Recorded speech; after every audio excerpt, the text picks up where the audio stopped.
देवराज, तनिक ध्यान दे। देवगण स्वर्ग की नहीं, संसार की सुरक्षा की बात कर रहे हैं। इससे क्या अंतर पड़ता है देवर्षि? स्वर्ग है तभी तो संसार है। नहीं देवराज नहीं, संसार है इसी कारण वो स्वर्ग है, अन्यथा नारायण नारायण। व्यंग के अतिरिक्त आपके पास कोई अन्य शब्द नहीं है हमारे लिए? यदि आप अपने स्वार्थ पर अंकुश लगाएं, उचित बात करें, तो आपकी प्रशंसा के शब्दों का भंडार है मेरे पास। नारायण नारायण। परंतु देवगण, आप भयभीत न हो। उचित अवसर पर स्वयं हम कुंभकर्ण को इच्छित वरदान ना देने का परमपिता ब्रह्मा जी से निवेदन करेंगे। विश्रवा के पुत्रों, ध्यान से सुनो। वैसे परंपरा तो यही है कि सर्वप्रथम ज्येष्ठ को वरदान दिया जाए, किंतु आज मैं उसका पालन नहीं करूंगा। ऐसा क्यों परमपिता? इस कारण कुंभकर्ण के ब्राह्मण कुल में जन्म लेकर भी तुम्हारे और रावण के भीतर अपनी माता कैकसी का रक्त उबलता रहता है। हम तुम दोनों के राक्षसत्व से अपरिचित नहीं है, किंतु तुम दोनों के अनुज विभीषण का मन सदा भक्ति और धर्म में लगा रहता है। तो क्या सर्वप्रथम आप विभीषण को वरदान प्रदान करेंगे? हाँ विभीषण, तुम अपना इच्छित वरदान हमसे मांग लो। किसी के मन की बात आपसे छिपी नहीं है परमपिता। आप मुझे मेरे योग्य वरदान प्रदान करें। ये सुनकर हम और भी प्रसन्न हुए विभीषण। सुनो विभीषण, आज के पश्चात भयानक से भयानक विपत्ति आने पर भी तुम अधर्म के मार्ग पर नहीं जाओगे। बिना शिक्षा प्राप्त किए ही संसार का समस्त ज्ञान तुम्हें प्राप्त हो जाएगा। संन्यास न धारण करने पर भी संसार तुम्हें धर्मात्मा और ऋषि कहकर पुकारेगा। तुम्हारे आचरण और धर्म निष्ठा के कारण ही श्री भगवान तुम्हें अपना मित्र बनाएंगे।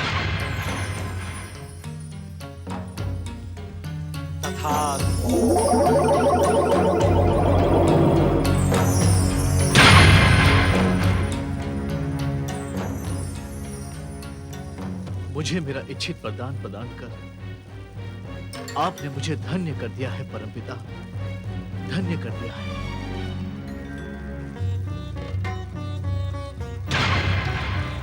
महापंडित रावण, कहो तुम्हारी क्या इच्छा है? तुम भी हमसे अपना इच्छित वरदान मांगो। परमपिता, मेरे प्रिय अनुज कुंभकर्ण और विभीषण ने जो मेरे निमित्त मांगा है वो मुझे मिले, और वो सब भी जिसके मैं योग्य हूं। रावण, तुमने 10 बार अपना मस्तक काटकर हमें समर्पित किया है। इस कारण तुम्हें तुम्हारे इच्छित वरदानों के साथ ही हम तुम्हें दशानन होने का वरदान भी प्रदान करते हैं। कथा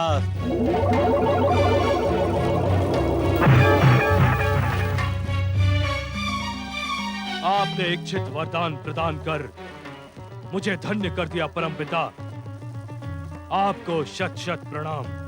दशानन रावण, तुम्हारे समान शक्तिशाली ब्राह्मण न तो आज तक जन्मा है और न ही भविष्य में उत्पन्न होगा। किंतु किंतु किंतु क्या परमपिता? किंतु अपने शरीर में बह रहे माता कैकसी के दैत्य रक्त को उत्तेजित न होने देना और अपने भीतर उबलने वाली राक्षसी वृत्तियों पर अंकुश लगाना, अन्यथा हमारा वरदान तुम्हारी रक्षा न कर सकेगा। जो आज्ञा परमपिता। विशाल शरीर के स्वामी बाहुबली कुंभकर्ण, अब तुम अपनी इच्छा करो। परमपिता को रोके देवर्षि, परमपिता को रोके। तनिक विचार करे परमपिता, रुके परमपिता, आप उसे वरदान ना दें।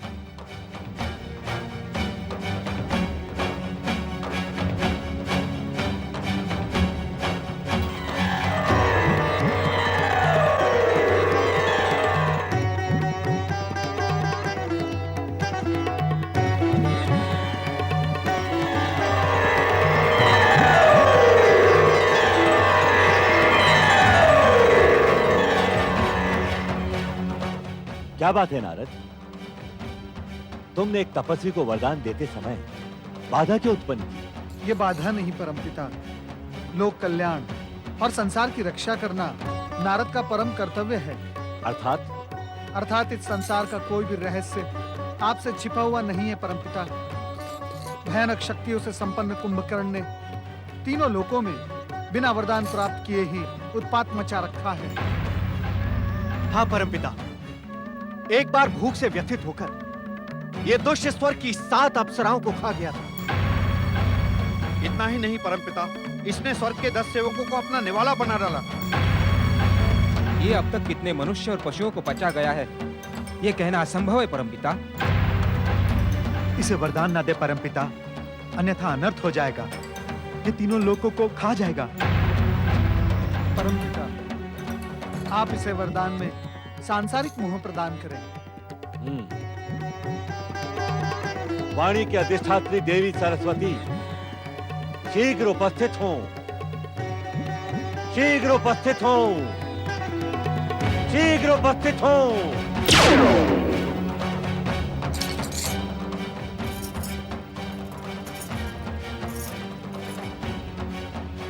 कहे स्वामी, मुझे क्यों स्मरण किया? वाणी की अधिष्ठात्री देवी सरस्वती, मैं इस समय अपने कर्तव्य के धर्म संकट में फंस गया हूं। यदि आप सहायता करें तब इस विशाल शरीर के स्वामी भयंकर कुंभकर्ण से तीनों लोगों की रक्षा होगी। सहायता नहीं स्वामी, आप आज्ञा करें। आपकी आज्ञा का पालन करना तो मेरा धर्म है।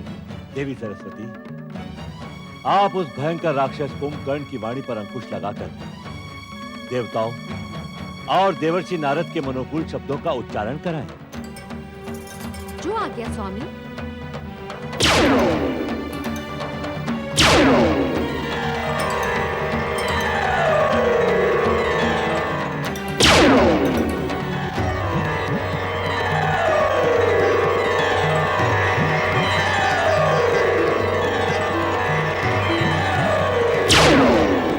महाबली कुंभकर्ण, तुम किस सोच विचार में पड़े हो? शीघ्र ही अपना इच्छित वरदान मांग लो। हे परमपिता ब्रह्मा जी, आपकी कठोर तपस्या से मेरा शरीर थक सा गया है। मैं विश्राम करने का इच्छुक हूँ। आप मुझे ऐसा वरदान दें कि मैं अनेक वर्षों तक सोता रहूं। निद्रा काल में ना मुझे भूख का आभास हो, ना प्यास का। तथास्तु।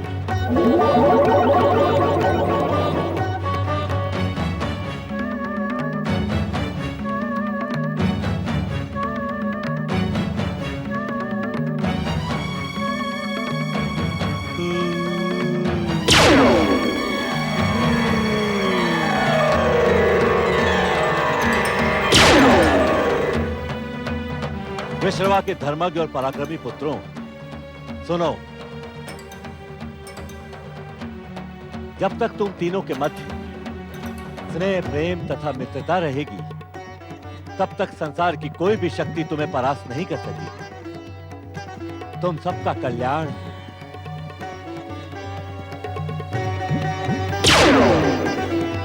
परम पिता ब्रह्मा जी एवं माता सरस्वती की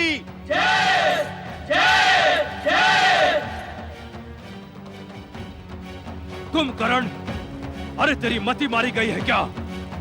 मूर्ख, तूने कैसा मूर्खता का वरदान मांग लिया? इतने विशाल शरीर के स्वामी होने के पश्चात भी तेरी बुद्धि लघु है। इस समय आप मुझसे वार्तालाप ना ही करें श्रेष्ठ, मुझे घोर निद्रा आ रही है। मध्यम भैया, ओम नमः शिवाय, ओम नमः शिवाय, ओम नमो भगवते रुद्राय, ओम नमो भगवते रुद्राय, ओम नमः शिवाय। त्रिलोकीनाथ भगवान शिव शंकर की। भोलेनाथ, आपने मुझ जैसे शूद्र प्राणी की प्रार्थना पर मेरे पौत्र रावण, कुंभकर्ण तथा विभीषण को वरदान के लिए ब्रह्मदेव को प्रेरित किया। इसके लिए आपको शत शत धन्यवाद। आपके प्रति कृतज्ञता व्यक्त करने के लिए ही मैं कैलाश पर उपस्थित हुआ हूँ प्रभु।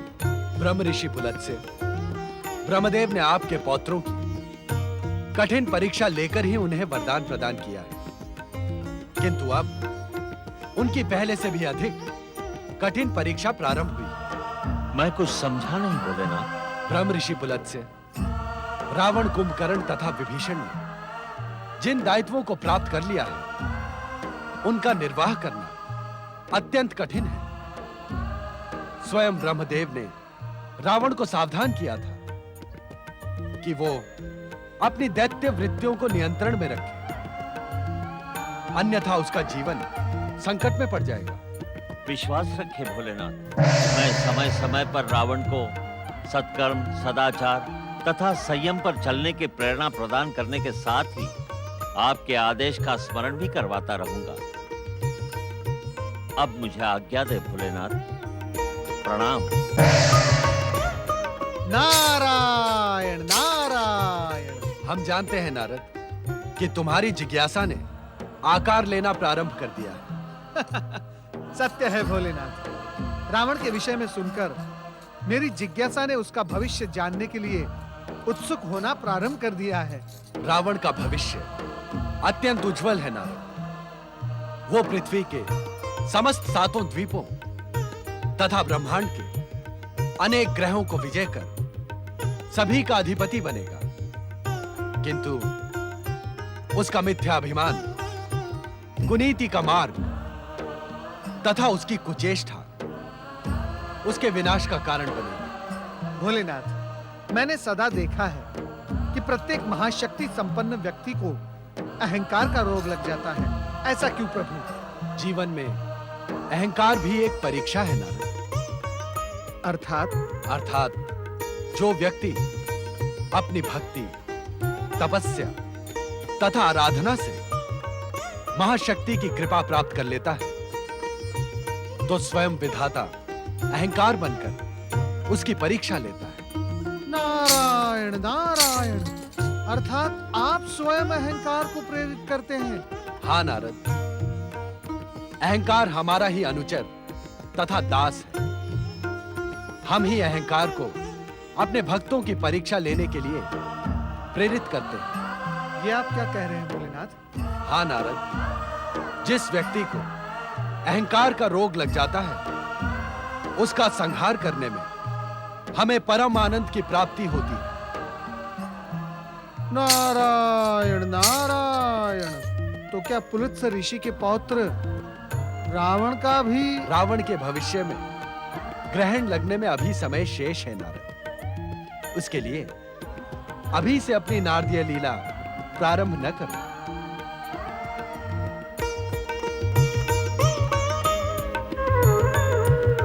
ओम नमः शिवाय।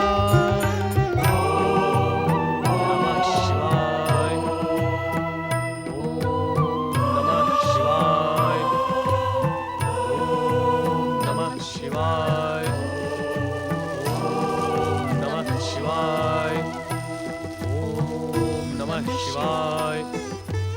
ओम नमः शिवाय। ओम नमः शिवाय। ओम नमः शिवाय। ओम नमः शिवाय। ओम नमः शिवाय। ओम नमः शिवाय। पिताश्री, माताश्री, यदि आप प्रसन्न हैं तो मैं आपके चरणों में एक निवेदन प्रस्तुत करने का इच्छुक हूँ। पुत्र राम, भगवान शिव की आराधना करने वाले कभी अप्रसन्न नहीं होते। तुम निसंकोच कहो। मैं एकांत वन में जाकर शिव आराधना करने का इच्छुक हूँ। मुझे आज्ञा प्रदान करें। राम, शिव आराधना तो तुम यहाँ रहकर भी कर सकते हो। तुम्हारे पिता का यह आश्रम इस संसार का तपस्या के लिए श्रेष्ठ स्थान है। माताश्री, पिताश्री और आपके चरणों के समीप रहकर तपस्या का उत्साह एवं प्रतिफल द्विगुणित हो जाएगा। किंतु क्या पुत्र?